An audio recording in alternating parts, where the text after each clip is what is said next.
கர்த்தர் இன்று உங்களிடம் சொல்லுகிறார், நாளைக்கு என்ன ஆகும்னு நினைச்சு இன்னைக்கு கிடைத்திருக்கிற சமாதானத்தை இழந்துடாதீங்க. கேளுங்க. பைபிள்ல மத்தேயு அதிகாரம் 6:34 இப்படி சொல்லப்பட்டிருக்கு.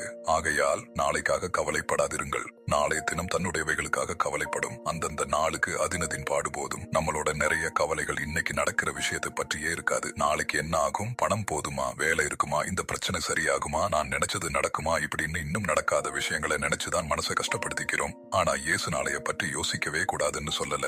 நாளைய கவலையை இன்னைக்கே சுமக்காதீங்கன்னு சொல்கிறார். நாளைக்கு என்ன நடக்கும்னு உங்களுக்கு தெரியாம இருக்கலாம், ஆனா நாளை வரும்போதும் தேவன் அங்கே இருப்பார். இன்னைக்கு உங்களுக்கு தேவையான பலனை இன்னைக்கு கொடுப்பார், நாளைக்கு தேவையான பலனை நாளைக்கு கொடுப்பார். ஆனா நாம என்ன பண்றோம், நாளைக்கு சுமக்க வேண்டிய பாரத்தையும் இன்னைக்கே தூக்கிட்டு நடக்கிறோம். அதனாலதான் மனசு சோர்ந்து போகுது. இன்னைக்கு உங்களால் மாற்ற முடியாத ஒரு விஷயத்தை நினைச்சு பயந்துட்டு இருந்தா அதை தேவன் கிட்ட விட்டுடுங்க. தேவனே, நாளைக்கு என்ன நடக்கும்னு எனக்கு தெரியாது, ஆனா ஏன் நாளை உங்க கையில இருக்குன்னு நான் நம்புறேன். இன்னும் நடக்காத விஷயங்களை நினைச்சு பயப்படாம இன்னைக்கு நீங்க கொடுத்திருக்கிற நாளை சமாதானத்தோட வாழ எனக்கு உதவி செய்யுங்கன்னு ஜெபிங்க. நினைவில் வைங்க, நாளைய பற்றிய பதில் இன்னைக்கு உங்களுக்கு இல்லாம இருக்கலாம், ஆனா நாளைய நடத்த போகிற தேவன் இன்னைக்கும் உங்களோட இருக்கிறார். இந்த வசனம் உங்கள் மனதை தொட்டிருந்தால், இதை யாருக்காவது உதவும் என்று நினைத்தால் அவர்களுடன் ஷேர் பண்ணுங்க. கமெண்ட்ல ஆமென் சொல்லுங்க. கர்த்தர் தாமே உங்களை ஆசீர்வதிப்பாராக. ஆமென்.